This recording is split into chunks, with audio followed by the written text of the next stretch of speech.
نحمده ونصلي على رسوله الكريم اما بعد فاعوذ باللہ من الشیطان الرجیم بسم اللہ الرحمن الرحیم۔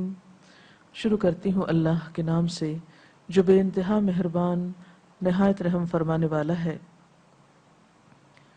یاد کرو وہ وقت جب کہ ہم نے ابراہیم علیہ السلام کے لیے اس گھر یعنی خانہ کعبہ کی جگہ تجویز کی تھی، یعنی جس جگہ اس وقت خانہ کعبہ ہے یہ جگہ اللہ تعالیٰ کی طرف سے اس گھر کے لیے مقرر کی گئی تھی، اس ہدایت کے ساتھ کہ میرے ساتھ کسی چیز کو شریک نہ کرو۔ یعنی مقصد کیا تھا اس گھر کی تعمیر کا؟ شرک کا خاتمہ، اور میرے گھر کو طواف کرنے والوں اور قیام اور رکوع اور سجود کرنے والوں کے لیے پاک رکھو، اور لوگوں کو حج کے لیے اذن عام دے دو کہ وہ تمہارے پاس ہر دور دراز مقام سے پیدل اور اونٹوں پر سوار ہو کر آئیں تاکہ وہ فائدے دیکھیں جو یہاں ان کے لیے رکھے گئے ہیں، اور چند مقرر دنوں میں ان جانوروں پر اللہ کا نام لیں جو اس نے انہیں بخشے ہیں، خود بھی کھائیں اور تنگ دست محتاج کو بھی دیں، پھر اپنا میل کچیل دور کریں اور اپنی نظریں پوری کریں اور اس قدیم گھر کا طواف کریں۔ یہ تھا تعبیر کعبہ کا مقصد، اور جو کوئی اللہ کی قائم کردہ حرمتوں کا احترام کرے تو یہ اس کے رب کے نزدیک خود اسی کے لیے بہتر ہے، اور تمہارے لیے مویشی جانور حلال کیے گئے، اور تمہارے لیے مویشی جانور حلال کیے گئے ماں سوا ان چیزوں کے جو تمہیں بتائی جا چکی ہیں، پس بتوں کی گندگی سے بچو، جھوٹی باتوں سے پرہیز کرو، یکسو ہو کر اللہ کے بندے بنو اور اس کے ساتھ کسی کو شریک نہ کرو، اور جو کوئی اللہ کے ساتھ شرک کرے تو گویا وہ آسمان سے گر گیا۔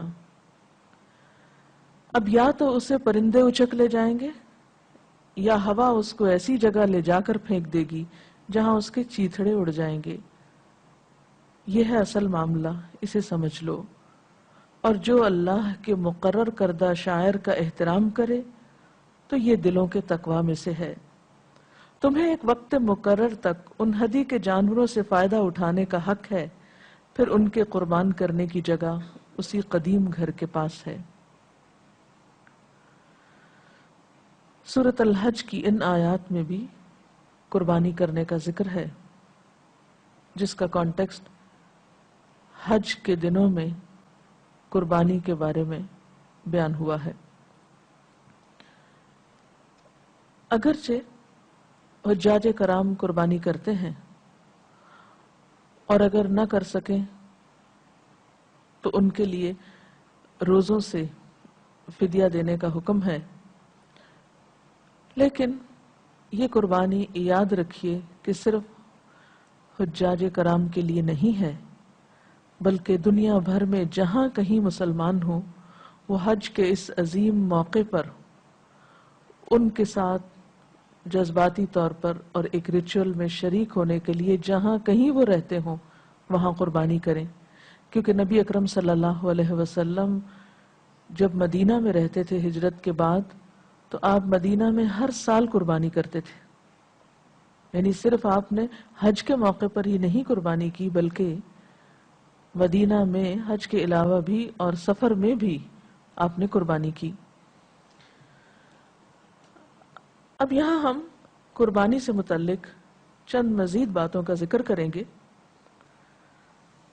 سب سے پہلے تو یہ کہ قربانی کا جانور کیسے ہو، یعنی کیسا جانور قربان کرنا چاہیے۔ اونٹوں کا ذکر تو ابھی آپ نے قرآن پاک میں سنا۔ قربانی کے جانور کے بارے میں آتا ہے کہ وہ ایسا جانور ہونا چاہیے کہ جس کے منہ میں کم از کم 2 دانت ہوں۔ آپ صلی اللہ علیہ وسلم نے فرمایا کہ نہ ذبح کرو قربانی میں کوئی جانور سوائے مسنہ کے، اور مسنہ کہتے ہیں جس کے 2 دانت ہوں، یعنی بالکل چھوٹا بچہ ذبح نہیں کرنا چاہیے، کم از کم اتنا کہ جس کے 2 دانت آ چکے ہوں۔ پھر اسی طرح تندرست جانور ذبح کرنا چاہیے، کیونکہ یہ اللہ کے راستے میں قربانی کی جا رہی ہے تو مریل، بیمار، ٹوٹے دانت والا، ٹوٹے سینگ والا، عیب دار جانور اللہ کے راستے میں نہیں دینا چاہیے، کیونکہ قربانی تو دراصل محبت کا اظہار ہے. محبت کے اظہار میں یہ تحفہ دیا جا رہا ہے، تو تحفہ ایسا ہو جو تحفہ دینے کے لائق ہو، شایان شان ہو. رسول اللہ صلی اللہ علیہ وسلم نے یہ بھی فرمایا کہ عظموا ضحایاکم فإنها علی الصراط مطایاکم، کہ بڑے اور فربہ جانور کی قربانی کرو کیونکہ یہ پل صراط پر تمہاری سواریاں ہوں گی. پھر یہ بھی سوال پیدا ہوتا ہے کہ کتنے جانور قربان کیے جائیں؟ کیا سارے گھر والوں کی طرف سے ایک جانور کی قربانی کافی ہے؟ تو اس سلسلے میں نبی صلی اللہ علیہ وسلم نے دونوں طریقوں پر قربانی کی. حج کے موقع پر آپ نے 100 اونٹوں کی قربانی دی، لیکن دوسری طرف ایک اور موقع پر آپ صلی اللہ علیہ وسلم نے اپنے سارے گھر والوں کی طرف سے ایک بکری کی قربانی کی. تو اس سے کیا پتہ چلتا ہے کہ جتنی حیثیت اور استطاعت ہو، موقع کی مناسبت سے اتنی قربانی کی جا سکتی ہے. حضرت عطا بن یسار روایت کرتے ہیں کہ میں نے ابو ایوب انصاری رضی اللہ تعالی عنہ سے پوچھا کہ آپ رسول اللہ صلی اللہ علیہ وسلم کے زمانے میں قربانیاں کیسے کرتے تھے، یعنی اس دور میں آپ کا طریقہ کیا تھا؟ انہوں نے کہا کہ ایک آدمی ایک بکری کی اپنی طرف سے اور اپنے اہل خانہ کی طرف سے قربانی کرتا تھا. گویا ایک قربانی ایک انسان کی اپنی طرف سے، قربانی کرنے والے کی اپنی طرف سے اور باقی گھر والوں کی طرف سے بھی ادا کی ہو جاتی ہے. اور وہ خود بھی اس میں سے کھاتے تھے اور دوسروں کو بھی کھلاتے تھے. ہوتے ہوتے لوگ فخر کرنے لگے، یعنی صرف نمائشی طور پر پھر زیادہ سے زیادہ قربانیاں ہونے لگی اور نوبت یہاں تک پہنچ گئی جو تم دیکھ رہے ہو. یعنی صرف ایک پر کفایت نہیں کی جاتی، محض دکھاوے کے لیے یا شان و شوکت کی خاطر زیادہ سے زیادہ تعداد بڑھا لی جاتی ہے. پھر اسی طرح ہم یہ دیکھتے ہیں کہ جانور ذبح کرنے کے بھی کچھ آداب ہیں. مثلاً یہ کہ چھری تیز ہونی چاہیے، جانور کو ذبح کرتے وقت اسے اذیت نہیں دینی چاہیے. حضرت شداد بن اوس بیان کرتے ہیں کہ رسول اللہ صلی اللہ علیہ وسلم سے میں نے 2 باتیں یاد کی. آپ نے فرمایا اللہ تعالیٰ نے ہر چیز پر احسان فرض کیا، یعنی ایک محسن جو ہے اس کا احسان صرف انسانوں پر نہیں ہوتا، جانوروں پر بھی ہوتا ہے. اور جب ذبح کرو تو اچھے طریقے سے ذبح کرو. جب تم میں سے کوئی ذبح کرنا چاہے تو وہ چھری کو اچھی طرح تیز کرے اور اپنے جانور کو آرام دے، یعنی ذبح کرتے وقت جانور کو کسی قسم کی تکلیف نہیں دینی چاہیے.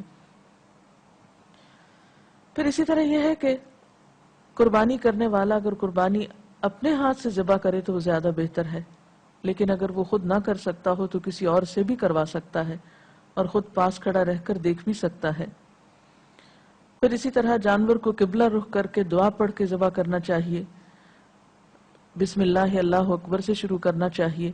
اسی طرح جو مزید دعا ہے وہ ہے انی وجہت وجہی للذی فطر السماوات والارض حنیفا وما انا من المشرکین ان صلاتی ونسکی ومحیای ومماتی للہ رب العالمین لا شریک لہ وبذلک امرت وانا اول المسلمین اللہم ھذا منک ولک تقبل منی کما تقبلت من ابراہیم خلیلک بسم اللہ اللہ اکبر. میں نے اپنا رخ اس ہستی کی طرف کر لیا جس نے آسمانوں اور زمین کو پیدا کیا اور میں ہرگز مشرکین میں سے نہیں ہوں. بے شک میری نماز اور میری قربانی، میرا جینا اور میرا مرنا صرف اللہ رب العالمین کے لیے ہے، اس کا کوئی شریک نہیں ہے. مجھے اس کا حکم دیا گیا ہے اور میں سب سے پہلے سر اطاعت جھکانے والا ہوں. خدایا میں تیری خوشنودی کے لیے یہ قربانی کرتا ہوں، تو اسے مجھ سے قبول فرما لے جس طرح تو نے اپنے خلیل حضرت ابراہیم علیہ السلام کی قربانی قبول فرمائی. اللہ کے نام پر ذبح کرتا ہوں، اللہ بہت بڑا ہے. پھر اسی طرح قربانی کرتے وقت یہ بھی خیال رکھنا چاہیے کہ قربانی کا گوشت اور کھال وغیرہ ان کا صدقہ کیا جائے. گوشت کے بارے میں تو یہ ہے کہ خود بھی کھا سکتے ہیں اور صدقہ بھی کر سکتے ہیں، لیکن کھال خود نہیں رکھ سکتے. کھال کے بارے میں حکم یہی ہے کہ اسے صدقہ کیا جائے. اسی طرح اگر جانور کے گلے میں کوئی رسی ہے یا سنگلی ہے، یہ جو بھی اس سے متعلق چیزیں ہیں، ان سب کا بھی صدقہ کر دینا چاہیے. جہاں تک گوشت کی تقسیم کا تعلق ہے تو بہتر یہ ہے کہ اس کے 3 حصے کیے جائیں. ایک حصہ رشتہ داروں کو، ایک حصہ غریب و مسکینوں کو اور ایک حصہ خود. لیکن اگر کوئی شخص کسی دوسرے کو کچھ نہ بھی دے اور پورا خود رکھنا چاہے تو ایسا بھی کیا جا سکتا ہے. یعنی لازم نہیں ہے، فرض کے درجے میں نہیں ہے کہ دوسروں کو ضرور دیا جائے. اور اس کے برعکس اگر کوئی شخص خود کچھ بھی نہیں رکھنا چاہتا، سارا ہی تقسیم کرنا چاہتا ہے تو اس کی بھی رخصت ہے. یعنی اس میں کوئی ہارڈ اینڈ فاسٹ رول نہیں ہے کہ انسان ان 3 حصوں کے بغیر کچھ اور کر نہیں سکتا. بہتر یہی ہے کہ آسان طریقے سے خود بھی رکھے، دوسروں کو بھی دے، رشتہ داروں کا بھی خیال رکھے، ضرورت مندوں کا بھی رکھے. لیکن اگر ایسا نہ کیا جا سکے، اس تقسیم میں کوئی فرق آ جائے تو اس پر کوئی گناہ نہیں ہے.